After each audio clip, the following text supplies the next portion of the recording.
Hello friends, రేపటి complete episode ఇప్పుడు ఈ వీడియో చూడండి. ఇక రుద్ర కోపంతో నా తమ్ముడి ప్రాణాలు తీసిన వాణ్ణి కనిపెట్టి వాణ్ణి నా చేతులతోనే మట్టిలో కలిపేస్తాను. ఇది విని వీరేంద్ర టెన్షన్ పడుతూ, ఇదేంటి వీడి తమ్ముడిని చంపింది నేనే అని రుద్రకు తెలిస్తే నా పరిస్థితి ఏం జరుగుతుందో ఇప్పుడే అర్థమవుతుంది. టెన్షన్ కూడా పడిపోతున్నాను. ఎవరికైనా డౌట్ వస్తే నేనే చేశానని తెలిస్తే ఇక అంతే అని అంటుంటే ఇదంతా ఇష్క చూసి, ఏంటి బ్రో, రుద్రబావ అన్న మాటలకు నీకు చెమటలు బాగానే పట్టాయి కదా. టెన్షన్ పడకు బ్రో, నువ్వే మర్డర్ చేశావని తెలిసిపోతుంది. ఇషిక కాస్త సైలెంట్గా ఉండు. ఇక విజయేంద్ర వెంటనే, మరి బానును చంపిందెవరో ఎలా తెలుసుకోవాలి?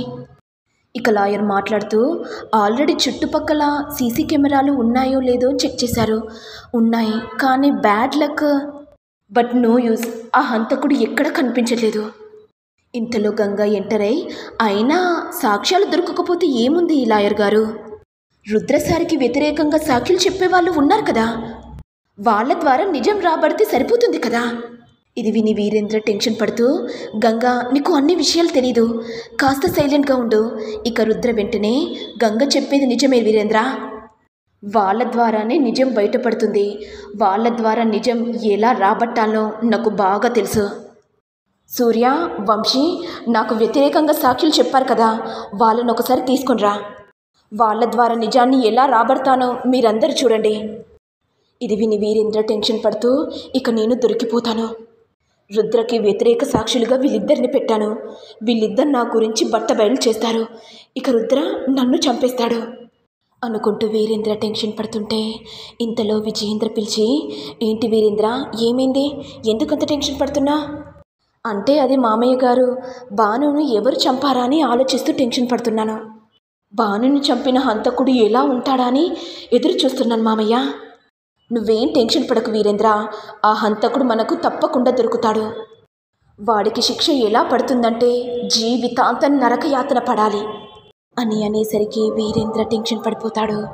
ఇక రుద్ర కోపంతో వ్యతిరేక సాక్ష్యం చెప్పిన వాళ్ళ దగ్గరికి వెళ్ళి, నిజం చెప్పండి, నేను నా బాణం చంపినప్పుడు మీరు చూసారా? అంటే అవును, నువ్వు మీ తమ్ముని చంపుతుంటే మా కళ్ళతో మేము చూసాము. ఓహో అవునా, మరి నా తమ్ముణ్ణి ఎలా చంపాను? అంటే అది మీ తమ్ముణ్ణి వెనుకకు నెట్టారు, కాదురా ముందుకు నెట్టాడు. ఇప్పుడు అర్థమైంది మీకు ఎవరు డబ్బులు ఇచ్చారు, ఇలా వ్యతిరేక సాక్ష్యం చెప్పమని ఎవరు చెప్పారు. నిజం చెప్తారా లేకపోతే గన్తో షూట్ చేయమంటారా అని అనేసరికి ఇక వ్యతిరేక సాక్షులు భయపడుతూ, చెప్తాను రుద్ర సార్, అన్ని విషయాలు చెప్తాను.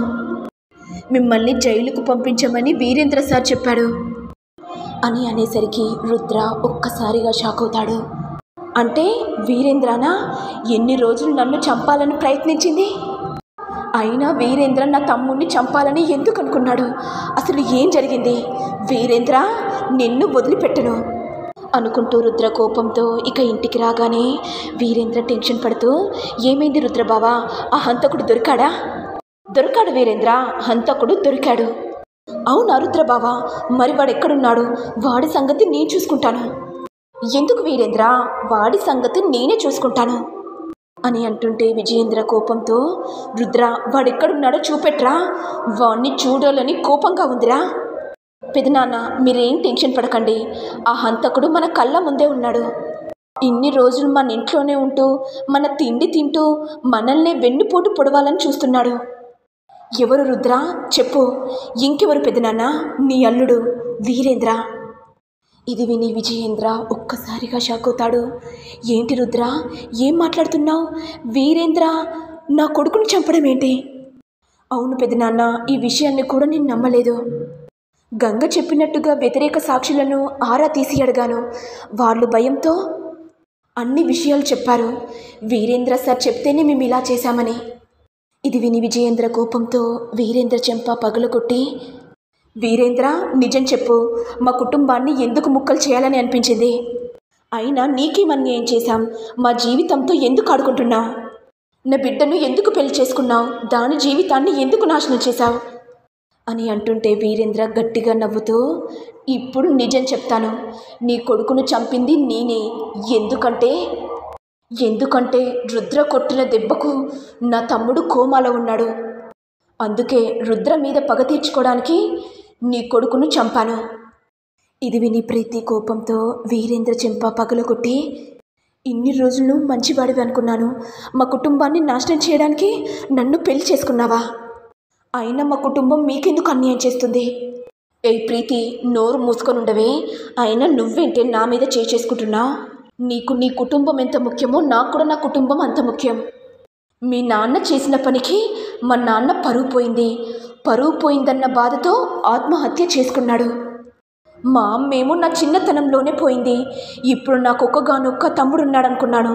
కానీ రుద్ర కొట్టిన దెబ్బకు నా తమ్ముడు కోమాలో ఉన్నాడు. ఇప్పుడు నేను అనాథనైపోయాను. నా కుటుంబానికి జరిగిన అన్యాయం మీ కుటుంబానికి జరగాలని నిన్ను పెళ్లి చేసుకున్నాను ప్రీతి.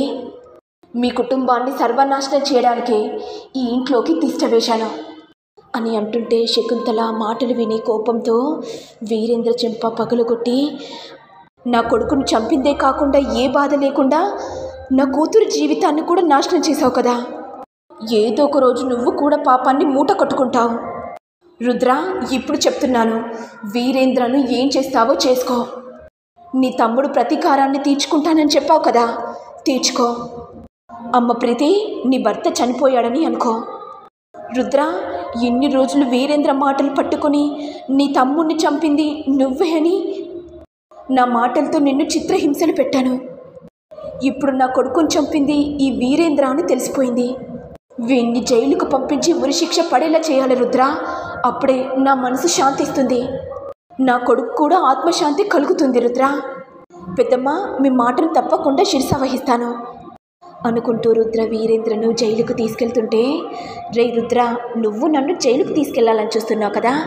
నువ్వు నన్ను జైలుకి తీసుకెళ్తే తప్పకుండా నేను జైలు నుంచి బయటికి వస్తాను. ఆ తర్వాత ఏం చేయాలనో నాకు బాగా తెలుసు అనుకుంటూ ఉండగా ఇటు ఏమో వీరేంద్ర ఒక్కసారిగా ఉలిక్కిపడి లేచి, నేను ఏ పాపం చేయలేదు, నన్ను జైలుకు పంపకండి అనుకుంటూ టెన్షన్ పడుతుంటే ఇంతలో ప్రీతి వచ్చి, ఏమైంది వీరేంద్ర, ఎందుకంత టెన్షన్ పడుతున్నావు? ఏ తప్పు చేయలేదని ఎందుకు కలవరిస్తున్నావు? అయినా నువ్వేదైనా తప్పు చేశావా వీరు? అంటే అది ప్రీతి, ఒక మూవీ చూశాను, అది చాలా భయం వేసింది, అందుకే పీడకల వచ్చినట్టుంది. అయ్యో అవునా అండి, ఇంకోసారి హర్రర్ మూవీస్ చూడకండి. సరే ప్రీతి. వామ్మో, అంటే నాకు ఇప్పుడు పీడకల వచ్చిందా? ఇదంతా నిజమేమో అనుకొని టెన్షన్ పడిపోయాను. మరి నెక్స్ట్ ఎపిసోడ్లో ఏం జరుగుతుందో చూడాలి. మరి మీకు వీడియో కనుక నచ్చినట్లయితే లైక్ చేయండి, షేర్ చేయండి, సబ్స్క్రైబ్ చేయండి. Thank you all.